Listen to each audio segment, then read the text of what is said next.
and I wanted to jump on here today to talk a little bit more in depth about the advice to not squat or minimize squats in postpartum recovery. I've come across this a lot, really, in dealing with clients and other women that I know that have gotten this advice from well-meaning medical professionals to avoid squatting, minimize squatting, or don't squat at all if there is any hint of pelvic floor weakness upon examination. And I get the intent. In a squat, when you are in the bottom position of a squat, your pelvic floor is lengthened. So if you have some pelvic floor weakness, you're going to be lengthening it in that squat.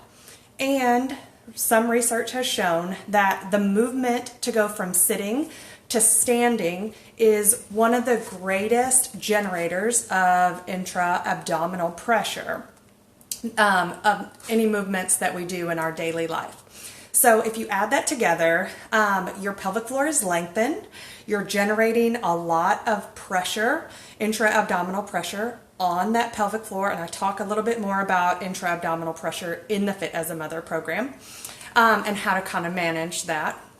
But so your pelvic floor is weakened, it's lengthened, and you're generating pressure to put on your pelvic floor. And so this is why that squatting seems to be one of those exercises that a lot of well-intentioned medical professionals will tell you to stay away from or don't do at all. I hear that a lot. But the problem is that you're actually squatting a lot in your daily life. You're squatting to sit down in a chair every time and stand back up. You're squatting to use the restroom in your daily life. Every time you're going into a sitting motion and then standing back up, that is essentially squatting.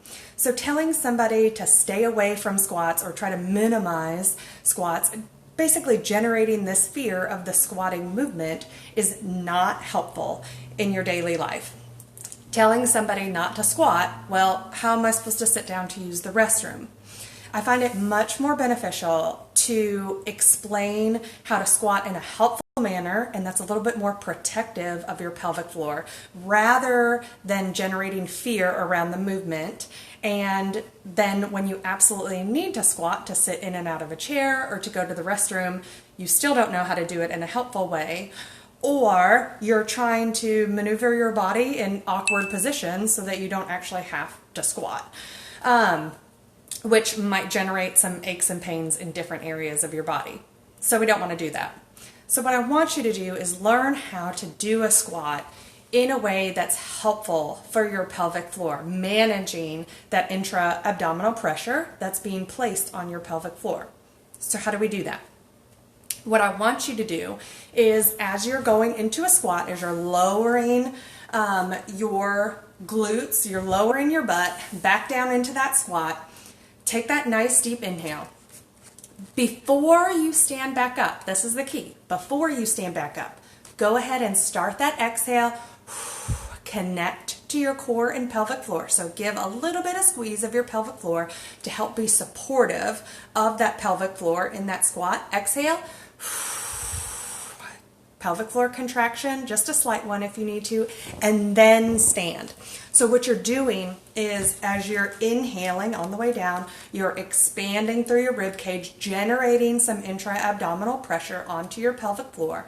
You exhale, starting to take that pressure away from your pelvic floor, give your pelvic floor a little bit of a contraction, and then stand up so that you're actually being the most supportive of your pelvic floor that you possibly can be while you're squatting. The great news is that it's not going to take a lot of repetitions to practice this. What we don't want to do is, if you do have pelvic floor weakness, I don't want you to go out and do 100 squats repetitively over and over again. That's actually going to be less beneficial. What I just want you to do is start with a few reps. I just want you to do it enough so that you're practicing, so that this can become automatic when you need to. When you're holding on to that newborn and you're standing up, you're going to automatically start to exhale and then stand, maybe giving a little bit of a pelvic floor contraction at the same time.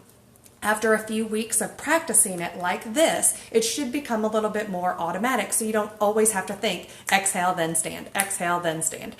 Your brain should just know, I'm about to stand, I'm going to exhale, and then stand with my pelvic floor contraction. So I hope this was helpful for you. What we don't want to do is create any fear around movements. And when you are practicing squats in the Fit as a Mother program, I want you to practice them like this in the most helpful way for your pelvic floor as possible.